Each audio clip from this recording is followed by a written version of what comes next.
আল্লাহ পাক রব্বুল আলামিন ইসলাম ধর্ম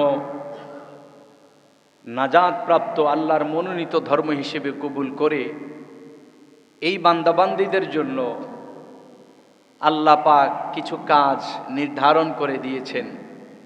তন্মধ্যে সর্বপ্রথম আল্লাহর বান্দার উপর বান্দীদের উপর যেটা ফরজ সেটা হলো নামাজ। ঠিক কিনা? ফরজ ইবাদত।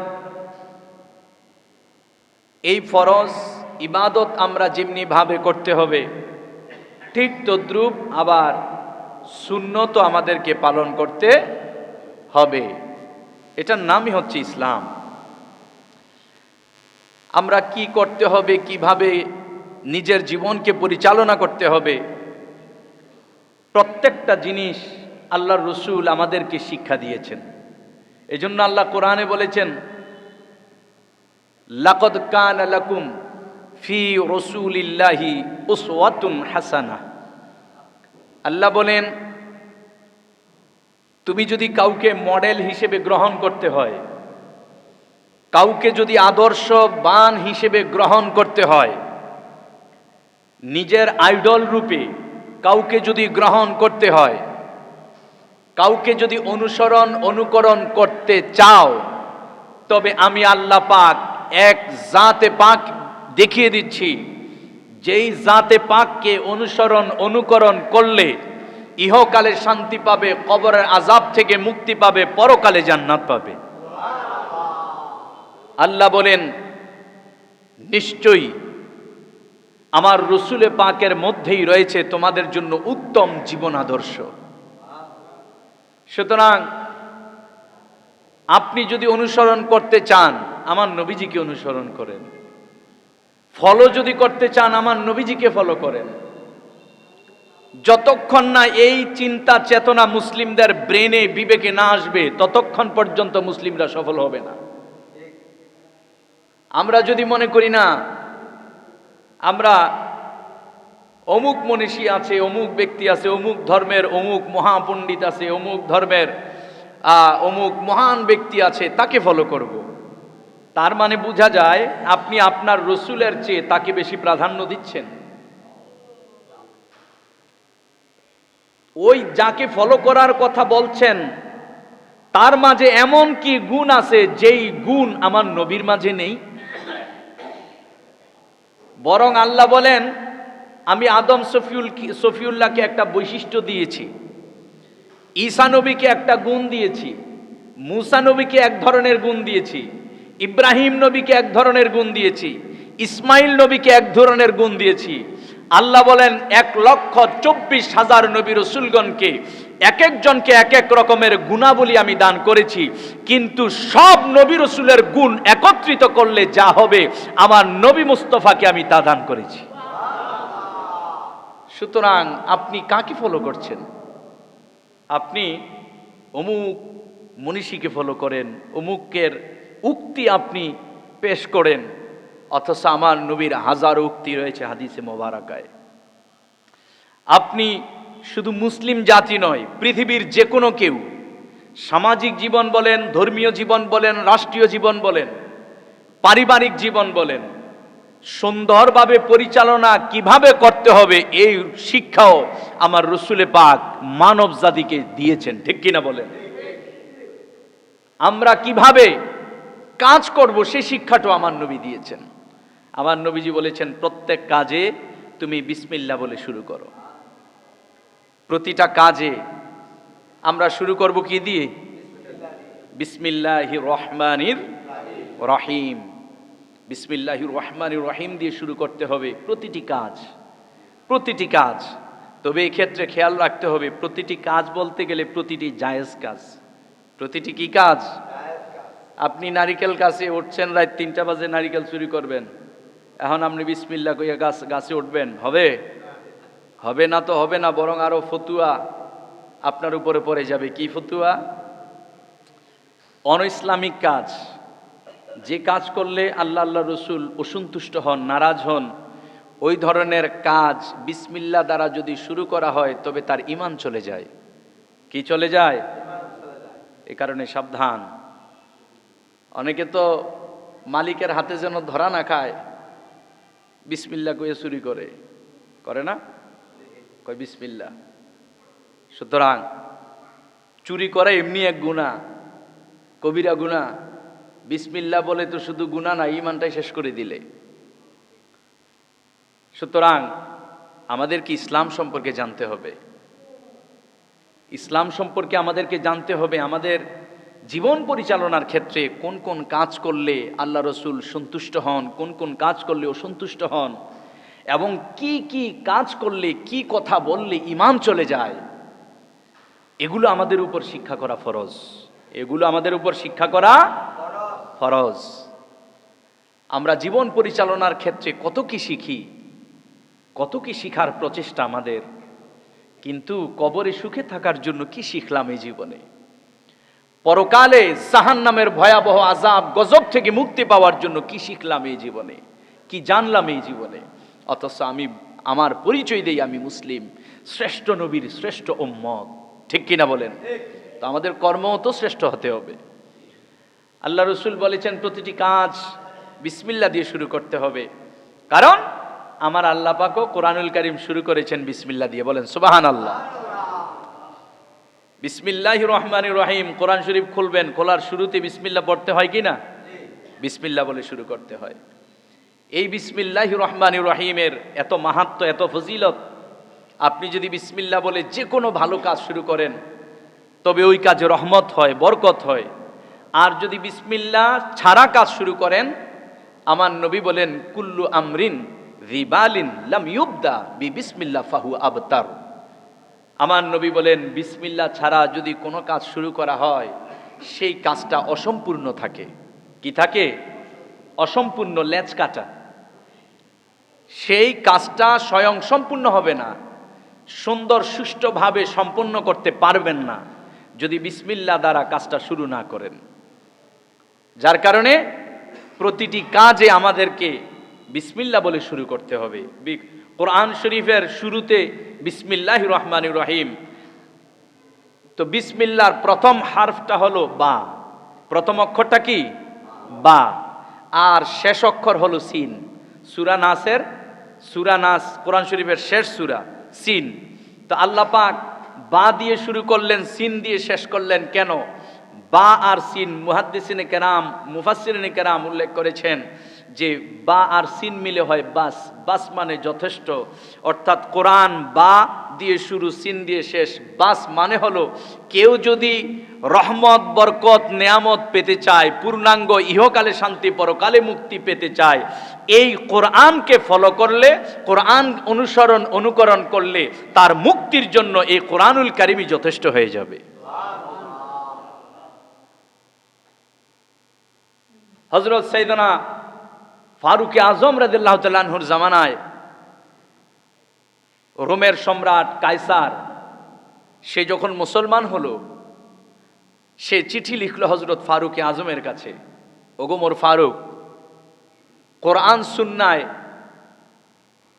পৃথিবীতে যত সমস্যা রয়েছে, রোগ বিমার রয়েছে, সমস্ত রোগ বিমারের সমাধান কোরআন সুন্নায় রয়েছে।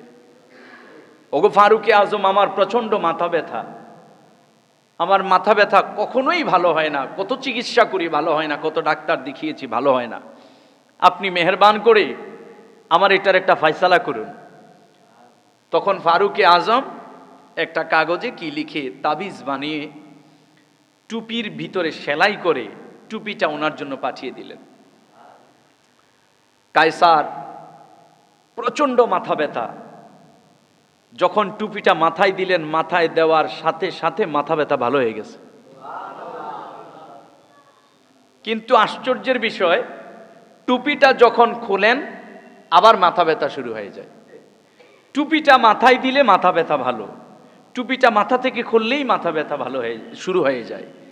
চিন্তা করলেন এই কি আশ্চর্য, টুপিতে কি আছে? তখন তিনি টুপিটা খুলে ভালোভাবে তালাশ করে দেখে টুপির এক কোণে এক টুকরো কাগজ সেলাই করা। তিনি কাগজের টুকরোটা খুললেন, খুলে দেখে কাগজের মধ্যে ফারুক আজম লিখিয়ে দিয়েছেন বিসমিল্লাহির রহমানির রহিম। বিসমিল্লাহর এত বরকত। এই বিসমিল্লাহির রহমানির রহিমের মধ্যে হারফ, অক্ষর রয়েছে 19টা। কয়টা অক্ষর? 19টা অক্ষর রয়েছে। আল্লাহ পাক মনে রাখবেন, যত কিছুই করেন কারণ ছাড়া কোনো কাজ নাই আল্লাহর। প্রতিটি কাজের অবশ্যই কারণ আছে।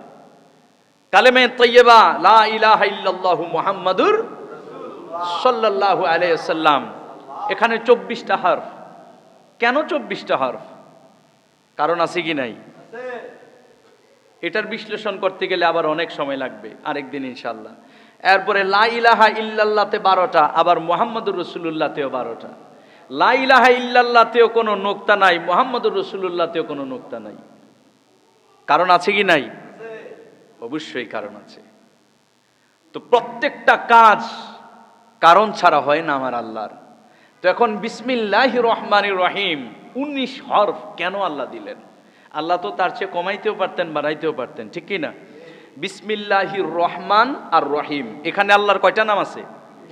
আল্লাহ নাম ছাড়া, আল্লাহ সহ 3টা। তো আল্লাহ ছাড়া 2টা নাম আছে, রহমান আর রহিম না দিয়ে আল্লাহর তো আরো নাম আছে, ওই নামও তো দিতে পারতেন, ঠিক কি না?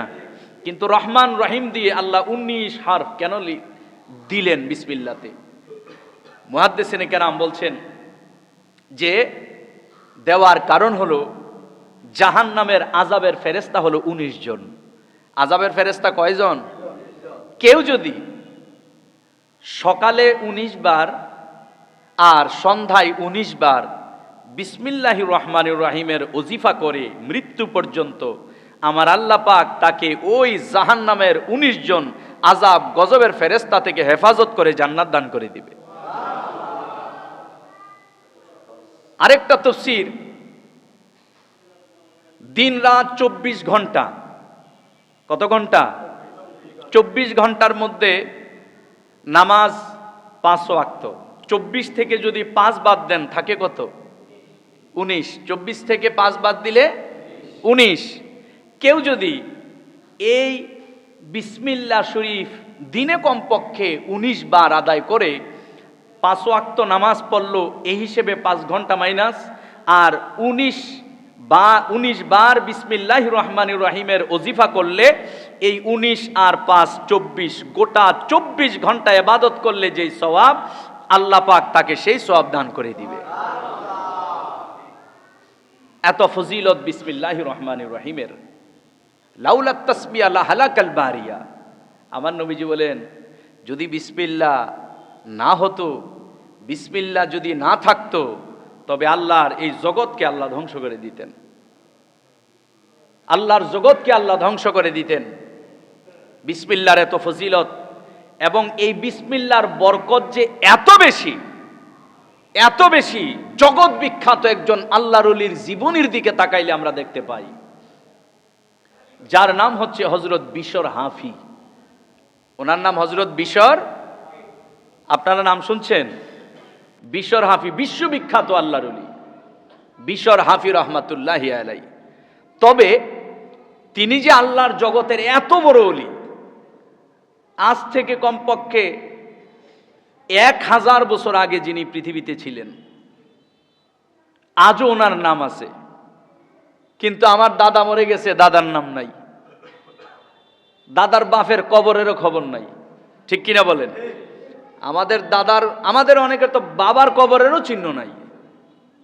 বাবাকে সমাজের মানুষ ভুলে গেছে, বাবাকে, আমার দাদাকে, তার বাবাকে, আমার দাদার বাপের নামও তো আমরা অনেকে জানি না, ঠিক কিনা? ভুলে যাই। কিন্তু বিশর হাফি 1000 বছর পরেও আজও মানুষ ওনাকে মনে রাখছে। আজ থেকে যদি আবার 1000 বছরও গত হয়, আরো 1000 বছর পরেও ওনাকে স্মরণে রাখবে। কত বড় আল্লাহর ওলি তিনি হয়েছেন। তিনি তো আল্লাহর ওলি ছিলেন না, তিনি আমার আপনার চেয়ে আরো নিকৃষ্ট ছিলেন। আমি আপনি তো মদ খাই না, তিনি মদখোর ছিলেন। তিনি নেশা, এত বেশি নেশাতে আসক্ত ছিলেন, সারাক্ষণ নেশাতে পড়ে থাকতেন। এত একজন আল্লাহর অবাধ্য বান্দা ছিলেন হযরত বিশর হাফি। হযরত বিশর হাফি রহমাতুল্লাহি আলাই আল্লাহর অবাধ্য বান্দা। যেখানের মধ্যে মদের আড্ডাখানা হয়, সেখানে তিনি সব সময় প্রতিদিন গিয়ে গিয়ে মদ পান করেন, অশ্লীলতায় নিমজ্জিত হন, গুনাহের কাজে লিপ্ত হন। হযরত বিশর হাফি রহমাতুল্লাহি আলাইহি একদিন ঘর থেকে বের হয়ে রওনা দিলেন মদের আড্ডাখানার দিকে। যাইতে যাইতে যাইতে যাইতে হঠাৎ করে রাস্তার এক কোণে দেখতেছে ধুলাবালি ময়লার মধ্যে, কাদার মধ্যে একটা আরবির টুকরা, কাগজের টুকরা পড়ে আছে। তিনি আরবি নাম দেখে কাগজের টুকরাটা উঠাইয়া দেখতেছে, এই কাগজ আরবি, সাধারণ কোনো আরবি না। এই কাগজের মধ্যে লেখা রয়েছে বিসমিল্লাহির রহমানির রহিম। কাগজের টুকরাটা যখন বিশর হাফি দেখল, তিনি কিন্তু যাচ্ছেন মদের আড্ডাখানায় মদ পান করার জন্য, বেহায়াপনার জন্য, অশ্লীলতার জন্য। আল্লাহ পাকের নাম বিসমিল্লাহির রহমানির রহিম নাম, এই তাসমিয়াটা দেখে তিনি উঠাইয়া বিসমিল্লাহ শরীফের ময়লাগুলো নিজের কাপড় দ্বারা মুছে পরিষ্কার করে সুন্দরভাবে সংরক্ষণ করলেন, ইজ্জত রক্ষা করলেন, বিসমিল্লাহর সম্মান রক্ষা করে উঁচু জায়গার মধ্যে রেখে এবার যাইতে যাইতে যাইতে যাইতে মদের আড্ডাখানার মধ্যে গেলেন। ওই মদের আড্ডাখানায় যাইয়া তিনি অনেক এত বেশি মদ পান করেছেন, মদ পান করতে করতে করতে করতে তিনি সেখানেই ঘুমিয়ে গিয়েছে। ওই জামানায় একজন বড় আল্লাহর ওলি ছিল, ওনার নাম হযরত সাইয়েদনা হাসান বসরি রাদিয়াল্লাহু তাআলা আনহু। জোরে কোন সুবহানাল্লাহ। হযরত হাসান বসরি সাধারণ ওলি নয়, সাহাবীদের পরে যাদের মর্যাদা, হাসান বসরি সেই মর্যাদার, যাকে তাবি বলা হয়, আল্লাহর জগতের বিশ্ববিখ্যাত অন্যতম শ্রেষ্ঠতম একজন তাবি। ওনার নাম হযরত হাসান বসরি। এলহামের মাধ্যমে আমার আল্লাহ জানাইয়া দিল, হাসান বসরি অমুক মদের আড্ডাখানায় যাও, অমুক মদের আড্ডাখানায় যাইয়া দেখবা আমার একজন বন্ধু আছে, আমার একজন বন্ধু সেখানে ঘুমন্ত অবস্থায়। হাসান বসরি যাও যাও যাও, ওই মদের আড্ডাখানায় গিয়া আমার বন্ধুকে আমি তারে বন্ধু হিসেবে কবুল করেছি, এই সুসংবাদটা আমার বন্ধুর কানে তুমি পৌঁছাইয়া দাও। হযরত হাসান বসরি আশ্চর্য, হযরত হাসান বসরি আশ্চর্য। আল্লাহর বন্ধু থাকবে মসজিদে, আল্লাহর বন্ধু থাকবে ইবাদতখানায়, আর আমার আল্লাহ জানাইয়া দিল তিনি নাকি মদের আড্ডাখানায়। মদের আড্ডাখানায় তো আল্লাহর বন্ধু থাকে না, আল্লাহর শত্রু থাকে, ঠিক নি? মদের আড্ডাখানায় আল্লাহর শত্রু থাকে, বন্ধু থাকে না, জান্নাতি থাকে না, মদের আড্ডাখানায় থাকে জাহান্নামী। ডাক দিয়া কয়, মাবুদু তোমার বন্ধু সেখানে কেন? বলে আগে সংবাদ পৌঁছায়, পরে তুমি জানবা, আগে সংবাদটা আমার বন্ধুরে পৌঁছাইয়া দাও। জগৎ বিখ্যাত তাবিঈ হযরত হাসান বসরি এবার রওনা দিল ওনারা হুজরা শরীফ থেকে মদের আড্ডাখানার দিকে। মদের আড্ডাখানার কাছাকাছি যখন দেখলো ডান বামের মানুষ আশ্চর্য, যিনি জগৎ বিখ্যাত তাবিঈ হাসান বসরি আজ মদের আড্ডাখানার দিকে কেন? এই দিকে তো নেককার লোকেরা যায় না, এই দিকে যায় বদকার গুনাহগার লোকেরা, এই দিকে তিনি গেলেন কেন? এবার হাসান বসরি যাইতে যাইতে মদের আড্ডাখানায় যাইয়া ওনারে তালাশ করে জিজ্ঞেস করে, বিশর হাফি নামে কোনো ব্যক্তি আছে কিনা এখানে? বলে আছে। বলে আপনি এখানে কেন হুজুর? আপনি বড় আল্লাহওয়ালা, আপনি বিশ্ববিখ্যাত একজন তাবিঈ, এই মদের আড্ডাখানা, গুনাহের আড্ডাখানা, নাফরমানির আড্ডাখানায় কেন? বিশর হাফি কয়ে, ভাই আমি এখানে নিজে আসি নাই, আমার স্বয়ং আল্লাহ আমাকে এখানে পাঠিয়ে দিয়েছে। বিশর হাফি কোথায়? বলে অমুক কামরায় যান, সেই কামরায় যাইয়া বিশর হাফির সাক্ষাৎ পাবেন। হাসান বসরি গিয়ে দেখতেছে ওই বিশর হাফি ঘুমন্ত অবস্থায়, এত বেশি মদ পান করেছে, চতুর্দিকের মদের দুর্গন্ধ। এবার বিশর হাফি মাথাটা হাসান বসরির কোলের মধ্যে নিয়া পানি ছিটাইয়া যখন জ্ঞান ফিরাইলেন, হুঁশ ফিরাইলেন, চোখ মেলে তাকাইয়া দেখতেছে মদের আড্ডাখানার মধ্যে বিশ্ববিখ্যাত একজন তাবি আল্লাহর মহান ওলি এসেছে এবং বিশ্বরাহাবি দেখতেছে গুনাহগারের মাথা জান্নাতের মেহমানের কোলের মধ্যে নিয়ে আদর করতেছে। হাসান বসরি যখন আদর করতেছে বিশ্বরাহাবি থমকিয়ে গেল, আশ্চর্য হয়ে গেল, ডাক দিয়া কয়, হুজুর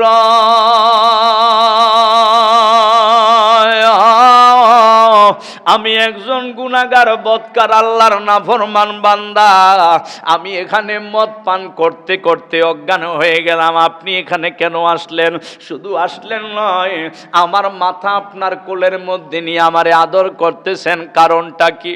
হাসান বসরি ডাক দিয়া বলে, বাবারে এখানে আমি নিজে আসি নাই, আমার স্বয়ং আল্লাহ আমাকে এখানে পাঠিয়েছে। বলে কেন পাঠিয়েছে? বলে বিশ্বরাহাবি জানি না তুমি এমন কোন কাজ করলা রে, এমন কোন বন্দিগি করলা যেই বন্দিগির কারণে আমার আল্লাহ আমারে জানাইয়া দিছে তুমি নাকি আল্লাহর বন্ধু। বিশ্বরাহাবি তো আশ্চর্য, আল্লাহর বন্ধু হওয়ার মতো কর্ম তো আমার নাই, আমি যেই ধরনের কর্ম করি রে আমি তো নিঃসন্দেহে জাহান্নামী, জাহান্নামী, আল্লাহ রাজি না আমার উপর, আল্লাহ খুশি হইতে পারে না। মনে আশ্চর্য ধরনের চিন্তা, আমাকে আল্লাহ বন্ধু হিসেবে কি কারণে কবুল করলো? সঙ্গে সঙ্গে আমার আল্লাহ গায়েবী ভাবে জানাইয়া দিল। বিশ্বরাহাবি নিজের কানে শুনতেছে, আসমান থেকে আওয়াজ আসতেছে, ইয়া বিশর রাফা'তা ইসমি ফারাফা'না লাক ওয়া তাইয়্যিবতা ইসমি ফাতাইয়্যিবনা লাক। এরে বিশ্বরাহাবি রে,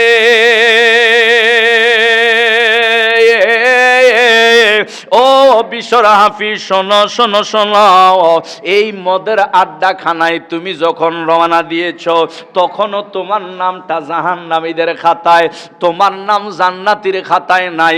মদের আড্ডাখানায় যখন রওনা দিলা তখনও তোমার নাম জাহান্নামীদের কাতারের মধ্যে।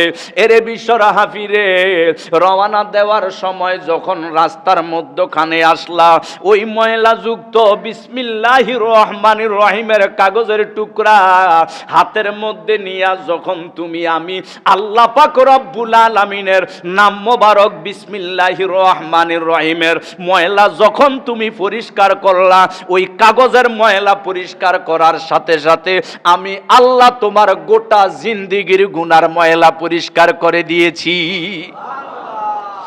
এ বিশ্বরাহাবি ওই কাগজের টুকরা হাতে নিয়া, কাগজের টুকরা তুমি পরিষ্কার করে এবার ওই টুকরাটা সসম্মানে তুমি যখন উচ্চ মর্যাদার মধ্যে উঁচু জায়গায় তুমি রেখে দিয়েছ, উঁচু জায়গায় রাখার সঙ্গে সঙ্গে আমি আল্লাহ তোমার নাম জাহান্নাম থেকে কেটে জান্নাতের উঁচু জায়গার মধ্যে লিপিবদ্ধ করে দিয়েছি। এত বড় একজন গুনাহগার যিনি মদখোর, মদ পানে অভ্যস্ত, আমার আল্লাহ পাক রব্বুল আলামিন ওই ব্যক্তিকে এত উচ্চ মর্যাদা মকাম দিয়েছেন একমাত্র বিসমিল্লাহির রহমানির রহিমের তাজিম ইজ্জত করার কারণে। বলেন সুবহানাল্লাহ। ওই নামের ইজ্জত করার দরকার আছে কি নাই? এখন আপনি আর ওনার সাথে তুলনা করে দেখেন, আপনি কিন্তু ওনার মতো এত খারাপ না। এখন বিশ্ববিখ্যাত আল্লাহর ওলি, কিন্তু তখন কি এত বড় ওলি ছিল? বরং আমার আপনার চেয়ে আরো নিচে ছিল। তিনি বিসমিল্লাহর তাজিম করার কারণে যদি এমন ইজ্জত হয়, এমন সম্মান পেতে পারেন আমার আল্লাহর দরবার থেকে, আমি আপনি তো এত জঘন্য নয়, আল্লাহকে ভয় করি, আমি আপনি গুনাহ করতে চিন্তা করি, তো আমি আপনি যদি বিসমিল্লাহির রহমানির রহিমের তাজিম করি, আমার ইজ্জত আপনার ইজ্জত আল্লাহ কম দিবে না বেশি? নিঃসন্দেহে বেশি। এজন্য যেহেতু এটা বাজারের মসজিদ, আপনাদের সকলের কল্যাণের জন্য বলছি, আপনাদের ভালো হবে। আমরা ব্যবসায়ীরা এটা একটা ট্র্যাডিশনে পরিণত হয়ে গেছে, এটা সমাজের বা সব জায়গায়। কি সেটা হলো, আমরা যে ব্যাগ করি, শপিং ব্যাগ দোকানের জন্য, কিংবা ছোট্ট ছোট্ট কাগজ দিয়েও যে ব্যাগ বানাই, দোকানের নাম দেই, যাই লেখি, এর শুরুতে কিন্তু বিসমিল্লাহটা থাকে, থাকে না ভাই? বিসমিল্লাহির রহমানির রহিম শফিংয়ের মধ্যে থাকে। কিন্তু এটাও তো জানি এই শফিংটা বাড়িতে নিয়ে কেউ ভালোভাবে যত্নে রাখে না, এটাই বাস্তবতা। এই শফিং ব্যাগটা বিভিন্ন ময়লা এখানে সেখানে ডাস্টবিনেও পড়ে থাকে। তো শফিং ব্যাগটা ময়লার ডাস্টবিনে পড়লো মানে বিসমিল্লাহটা ডাস্টবিনে পড়লো। শফিং ব্যাগটা ডাস্টবিনে মানে বিসমিল্লাহটা ডাস্টবিনে। বিসমিল্লাহ প্রত্যেক কাজের শুরুতে অবশ্যই থাকবে সত্য, কিন্তু আপনাকে এটা স্মরণে রাখতে হবে আমি যেখানে বিসমিল্লাহটা লিখব সেখানে লিখলে আল্লাহ পাকের নামের ইজ্জত তাজিম সম্মান রক্ষা হবে কিনা বেখেয়াল। এটা যে ভালোভাবে রিয়েলাইজ করি না, অনুভব করি না আসলে বিষয়টা যে এইরকম। এটা আরো ভালোর জন্য আমরা করি যে আল্লাহ বিসমিল্লাহ থাকলে আরো বরকত হবে, ঠিক না? আমরা এই উদ্দেশ্যে শফিং ব্যাগে যে বিভিন্ন ইয়েতে এটা আমরা লিখি। আপনার মিষ্টি দোকান আছে, মিষ্টি দোকানের কার্টুন ধরেন, কার্টুনের মধ্যে আপনার দোকানের নাম পাশাপাশি বিসমিল্লাহ থাকে উপরে। তো এখন এটা তো কেউ যত্নে রাখে না, নিয়ে এটা বিসমিল্লাহ আপনার মিষ্টি শেষ, কার্টুনও শেষ, কার্টুন ঢিল মেরে ফেলে দেয়।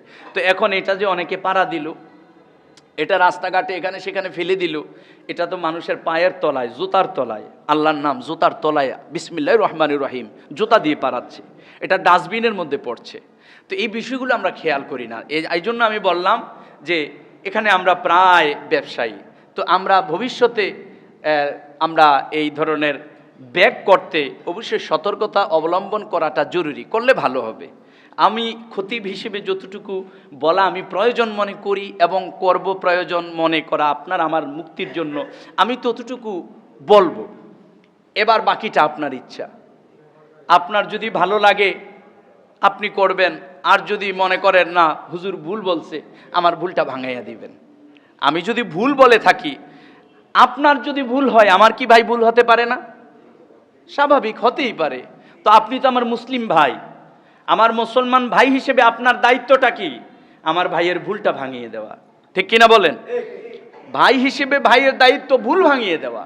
ভাইয়ের দায়িত্ব এটা নয় আমি আজকে শপিং এর কথা বললাম, আপনি গিয়ে দোকানে, চা দোকানে, এখানে সেখানে অযথা দুর্নাম শুরু করে দিলেন। এতে করে ভাই আপনারই ক্ষতি করলেন। কেন জানেন? কোনো মুসলমান ভাইয়ের বিপক্ষে তার অগোচরে কোনো কিছু বলাকে গীবত বলে।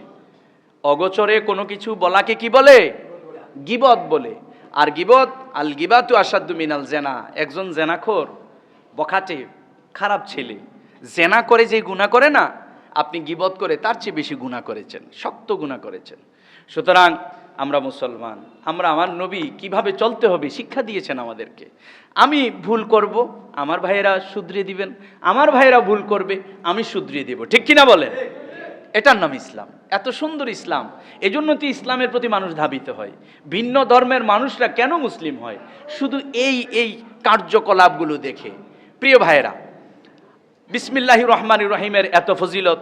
এবং আমি আরেকটা কথা মাঝখানে বলছি, সেটা হলো আমাদের এত বড় মসজিদ, দোতলা তিনতলা ভরপুর থাকে। আমরা যদি প্রতিটি ভাই প্রতি শুক্রবারে এই মন মানসিকতা নিয়ে মসজিদে আসি যে আমার কত টাকা কত দিকে নষ্ট হয়ে যায়, কত দিকে কত টাকা নষ্ট হয়, 10 টাকাও তো আজকাল কিচ্ছু না। আমি প্রতি সপ্তাহে, আমাকে যদি আল্লাহ তৌফিক নাও দিয়ে থাকেন, অন্তত পক্ষে 5 টাকা সপ্তাহে আল্লাহর ঘরে দিতে পারবো না এমন কোনো মানুষ নাই, ঠিক কিনা বলেন? প্রতি শুক্রবারে আসার সময় আমরা এই নিয়ত করে আসব, পকেটে অন্তত পক্ষে 5 টাকা করে নিয়ে আসব। এতে করে আপনার কাছে খুব ক্ষুদ্র ছোট্ট 5 টাকা কিচ্ছু না, এটা দিয়ে আপনি একটা চাও খেতে পারবেন না, কারণ একটা চাও 10 টাকা হয়ে গেছে, ঠিক না? একটা চাও খেতে পারবেন না, কিন্তু আপনার 5 টাকা 10-এর 5 টাকা মিলে মসজিদের জন্য অনেক টাকা, আল্লাহর ঘরের জন্য অনেক টাকা। তাই আল্লাহ যাকে যতটুকু তৌফিক দিয়েছেন, 5 টাকা 10 টাকা, আল্লাহ কাউকে অনেক দিয়েছেন, 50-100 টাকা আল্লাহর ঘরে যদি দেন, আসলে আপনার বিশ্বাস কি, আপনার মন কি বলে? আপনার কি সম্পদ কমবে? বাড়বে। বাস্তবতা। যদিও আপনি দিতে সংকীর্ণ, আপনি দিতে একটু দ্বিধা করছেন যে আরে দিচ্ছি কমে যাবে, 50 টাকা দিয়ে দেব, 100 টাকা দিয়ে দেব, কিন্তু আপনি আবার আপনাকে প্রশ্ন করবেন যে আসলে আমি মুসলিম, আসলেই কি দিলে কমে? আপনার মন কিন্তু আপনাকে বলবে না, আল্লাহ রসুলের রাস্তায় দিলে তো কখনোই কমে না। তো আপনাকে কে বাধা দিচ্ছে? ইবলিস, শয়তান বাধা দিচ্ছে যে এই ফজিলতটা থেকে তোমাকে বঞ্চিত করতে চায়, এই ফজিলত থেকে তোমাকে বঞ্চিত করতে চায়। কেন? কারণ তুমি যদি আল্লাহর রাস্তায় যত দিবা, নিয়ামত তত পাবা, রহমত তত পাবা, বরকত তত পাবা। 5 টাকার বরকতে আজকে জুমা থেকে বের হয়ে অ্যাক্সিডেন্টে তোমার 1 লক্ষ টাকা খরচ হওয়ার কথা ছিল, 5 টাকার বরকতে আল্লাহ 1 লক্ষ টাকার বিপদ থেকে উদ্ধার করে দিবে। শয়তান তো সেটা চায় না, যার কারণে শয়তান বলবে আরে 50 টাকা দিয়ে দিবি, কি দরকার, 10 টাকা দে, 5 টাকা দে। আবার অনেকে বলবে দিসই না, মন বলবে দিস, দেওয়ার দরকার আছে নাকি, প্রতি জুমায় কি দিতে হয় নাকি, যদি পারো 6 মাসে 9 মাসে দিবি। এগুলো কে বলে? আপনার আমার মনে এগুলো বলে কে? এগুলো বলে ওয়াসওয়াসা দেয়, এগুলো শয়তান। সুতরাং শয়তান চায় না আপনি সফল হন, শয়তান কখনো চায় না আল্লাহর মাকবুল হন, আল্লাহর প্রিয় হন। প্রিয় ভাইয়েরা, তাই আপনাকে বলবো, দান এমন এক জিনিস, এমন এক জিনিস, দানের ফজিলত শুনলে আপনি আশ্চর্য হয়ে যাবেন। এতটাই ফজিলত ওই বিসমিল্লাহির রহমানির রহিমের বরকতে, যেমনি ভাবে বিশর হাফি একজন নিকৃষ্ট ব্যক্তি বিশ্ববিখ্যাত আল্লাহর ওলি হয়ে গিয়েছে, দানের কারণেও জাহান্নামী জান্নাতি হয়েছে, এমন অসংখ্য প্রমাণ রয়েছে। বড় বড় বিপদ থেকে বেঁচে গেছে দানের কারণে। সুতরাং দান করবেন। আমরা তো বাচ্চাদেরকেই তো প্রতিদিন 10 টাকা 5 টাকা প্রতিদিন দিচ্ছি, প্রতিদিন দিচ্ছি। মাসে এক বাচ্চার পিছনে হিসাব করলে 2-3 হাজার টাকা চলে যায়। তো আল্লাহর ঘরে তো আমরা 2-3 হাজার চাই না, 1000ও চাচ্ছি না, 500 টাকাও চাচ্ছি না। আপনাকে আল্লাহ যতটুকু তৌফিক দিয়েছেন বাস ততটুকুই দিবেন। শুধু মনকে এটাই বলবেন যে আমি প্রতি শুক্রবার মসজিদে যাওয়ার সময় আল্লাহ আমাকে যা তৌফিক দিয়েছেন সে অনুযায়ী আমি নিয়ে যাব, বাস। এটা আপনার মনকে আপনি বলবেন যে আমার যতটুকু তৌফিক আমি নিয়ে যাব, কিন্তু কোনো জুমা আমি খালি থাকবো না। আপনার এই ছোট্ট সুন্দর একটা ইচ্ছা শক্তি আমাদের মসজিদের জন্য অনেক কিছু, ঠিক কিনা বলেন? আল্লাহর ঘরের জন্য অনেক কিছু। কারণ ক্ষুদ্র ক্ষুদ্র থেকে, বিন্দু বিন্দু থেকে সিন্ধু হয়, ছোট্ট ছোট্ট থেকে অনেক হয়। এই যে আমরা ঢাকা সোহরাওয়ার্দী উদ্যানে সবাই মিলেমিশে যে একটা প্রোগ্রাম করলাম, কত বড় প্রোগ্রাম হয়েছে না? কিন্তু আমরা যদি দল দল ভাগ করে করতাম, এটা কি আন্তর্জাতিক মিডিয়ায় যাইতো না। এবং আমেরিকায় মিডিয়াতে আসছে, ইসরায়েলের মিডিয়াতে পর্যন্ত এটা আসছে, এবং বিশ্বের মধ্যে আলোড়ন সৃষ্টি হয়ে গেছে। তাইলে ঐক্য হলো বড় শক্তি, একতাই হলো বড় শক্তি। আজ আমরা শুধু অনৈক্য, শুধু আমি আমনের বদনাম, আমনে আমার বদনাম, আমনে আমার ভিসে লাগেন, আমি আমনের ভিসে লাগি, এইটাই শেষ। আমি যদি আপনারা ডাক দিই আইয়েন ফিলিস্তিনের বিরুদ্ধে মসজিদের সামনে কমু, তা আপনি কইবেন তুই আমি কি ইমরান জিহাদির লোক নাকি, আমি যাব না, আমি আমার লোক লইয়া যাব। আবার আপনি যদি ডাক দেন আমি ইমরান জিহাদি কমু, কি আমি কি ওনার দল করি নাকি, আমি ইমরান জিহাদি আরেক লোক, আমি যাব না তার দিকে। তো এগুলো সমস্যা, এগুলো সমস্যা। আমরা সবাই মিলেমিশে ঐক্যবদ্ধভাবে যদি যে কোনো কার্যক্রম করি, সেই কার্যে আল্লাহর আসমান থেকে সাহায্য আসবে, ঠিক কিনা বলেন? তো ইউনিটি হচ্ছে বড় শক্তি। আমি যদি একা ধরেন 500 টাকাও দেই, এটা কিচ্ছু না, কিন্তু সবাই মিলে 5 টাকা করে যখন দেব তখন 5000-এর চেয়ে বেশি, ঠিক কিনা বলেন? অল্প অল্প করে দিলে 5000-এর চেয়ে বেশি হয়ে যাবে। সেই জন্য আমি আপনাদেরকে উদাত্ত আহ্বান জানাবো, প্রিয় ভাই, আমরা সরল মনের অধিকারী হওয়ার চেষ্টা করি, আমরা মিলেমিশে কাজ করার চেষ্টা করি, ঐক্যবদ্ধ থাকার চেষ্টা করি। এতে করে আল্লাহর রহমত আসবে, আল্লাহর নিয়ামত আসবে, আল্লাহ পাক খুশি হবেন, আল্লাহর পেয়ারা রসুল খুশি হবেন। আমাদের এই মসজিদ অন্য কেউ সাজিয়ে দেবে না, আমরাই সাজাতে হবে, ঠিক কিনা বলেন? এটা আমাদের মসজিদ, আমাদের মসজিদ আল্লাহর ঘর। এটা সাজানোর দায়িত্ব আরেক থানার লোকের না, এটা সাজানোর দায়িত্ব আরেক গ্রামের লোকের না। সেটা তিনি যদি করেন সেটা তার ব্যক্তিগত বিষয়। সারা পৃথিবীর সকলের জন্যই তো আল্লাহর ঘর খোলা, সকল মুসলিমের জন্য দিতে পারেন, তবে দায়িত্ব তো সবার উপর না, দায়িত্ব আমরা এখানে যারা আছি আমাদের উপর, ঠিক কিনা বলেন? আমরা যারা মুসল্লি নামাজ পড়ি আমাদের উপর। তাই আপনারা সবাই এদিকে লক্ষ্য করবেন, খেয়াল করবেন। তো যেই কথাটা বলছিলাম, বিসমিল্লাহর অসংখ্য ফজিলত, তন্মধ্যে বিসমিল্লাহর 3টা আমল বলে আমি শেষ করে দিচ্ছি। 3টা আমল আপনারা সবাই মনে রাখবেন, 3টা আমল। একটা আমল হচ্ছে, আমাদের অনেকের ছেলে মেয়ে ব্রেন কাঁচা, মেধা দুর্বল, মেধা ভালো না, ওই ছেলে মেয়েদেরকে বলবেন তুমি বিসমিল্লাহির রহমানির রহিম 786 বার পড়বা। কতবার বলেন? 786 বার বিসমিল্লাহির রহমানির রহিম পড়ে পানিতে ফু দিয়ে, এই বিসমিল্লাহির রহমানির রহিম পড়ে পানিতে ফু দিয়ে আগে 3 বার দুরূদ শরীফ, পরে 3 বার দুরূদ শরীফ, পানিতে ফু দিয়ে সেটা যদি পান করে, তবে ওই ছেলেটা ওই মেয়েটা অনেক মেধাবী হবে, অনেক জ্ঞানী গুণী হিসেবে আল্লাহ কবুল করবে, বলেন সুবহানাল্লাহ। আরেকটা আমল হচ্ছে, আমাদের অনেকে আছে যে সমাজে আমার সাথে দুশ্মনী করে, কিংবা আমার প্রতিবেশী আমার সাথে দুশ্মনী করে, কিংবা আমার ঘরে আমার ভাই আমাকে দেখতে পারে না, আমার সাথে দুশ্মনী করে। আপনি বিসমিল্লাহির রহমানির রহিম 786 বার পড়ে পানিতে ফু দিয়ে যে আপনার সাথে দুশ্মনী করে তাকে পান করাবেন। আমরা এটা করি না, আমরা কি করি, লাডি লই বই যাই, তার মাথা কেমনে ফাটান যায়, ঠিক না? এটা না, এটা আমার নবী শিক্ষা দেয় নাই। আমার নবীজি দুশ্মনী বাড়াতে বলে নাই, আমার নবীজি বলছেন দুশ্মনকে বন্ধু বানিয়ে ফেলো, দুশ্মনকে বন্ধু বানাও, দুশ্মনী বাড়াতে আমার নবী বলে নাই। 786 বার বিসমিল্লাহির রহমানির রহিম পরে পানিতে ফু দিয়ে যে আপনার সাথে দুশ্মনী করে তাকে পান করান, তার মনে আপনার প্রতি সদয় হবে, সদয়, আর তার মনে আপনার প্রতি ভালোবাসা জাগ্রত হবে। এবং আরেকটা আমল আপনাদেরকে শিক্ষা দেয়, সেটা হলো, আমরা অনেক সময় আল্লাহর কাছে বিভিন্ন কিছু চাই, যে আল্লাহ তুমি আমাকে এটা দাও, আমি তোমার কাছে এটা চাই, তুমি তো রহমান রহিম গাফার, তুমি তো দিবা, তুমি না দিলে আমাকে দিবে কে, তোমার কাছে না চাইলে আমি চাইবো কার কাছে? এভাবে কাকুতি মিনতির স্বরে বলছেন, কিন্তু পাচ্ছেন না, আল্লাহ দিচ্ছে না। ওই ধরনের ব্যক্তিরা যদি একাধারে 7 দিন, একাধারে কয়দিন, 7 দিন, প্রতিদিন 786 বার বিসমিল্লাহির রহমানির রহিম পড়বেন, এভাবে একাধারে 1 সপ্তাহ পড়লে, 1 সপ্তাহ পড়ার পর আল্লাহর কাছে ওই আশাটার কথা যদি বলেন, ওই ইচ্ছাটার কথা যদি বলেন, বিসমিল্লাহর বরকতে আপনার মনের ওই আশাটা আল্লাহ পূরণ করে দেবে। তো এই আমলগুলো আমরা করার চেষ্টা করব, এবং প্রত্যেক জায়েজ কাজে আমরা কি বলে শুরু করব, বিসমিল্লাহির রহমানির রহিম বলে শুরু করব। আমরা অনেকে বিসমিল্লাহ বলতেও পারি না, আমরা অনেকে বলি বিসমিল্লাহির রহমানির রহিম, রক রক, রয়ের পরে ক উচ্চারণ করি, ক না, বিসমিল্লাহির হ বিসমিল্লাহির রহমানির রহিম, সঠিকভাবে উচ্চারণ করাটাই হলো আসল। অনেকের কাছে আমি শুনেছি রহমানির রহিম বলে, রকমানি, রয়ের পরে ক, এটা ভুল, অর্থ চেঞ্জ হয়ে যায়। আল্লাহ আমাদের সকলকে হেদায়েতের উপর অটল থাকার, আমলের উপর অটল থাকার তৌফিক দান করুক, বলুন আমিন।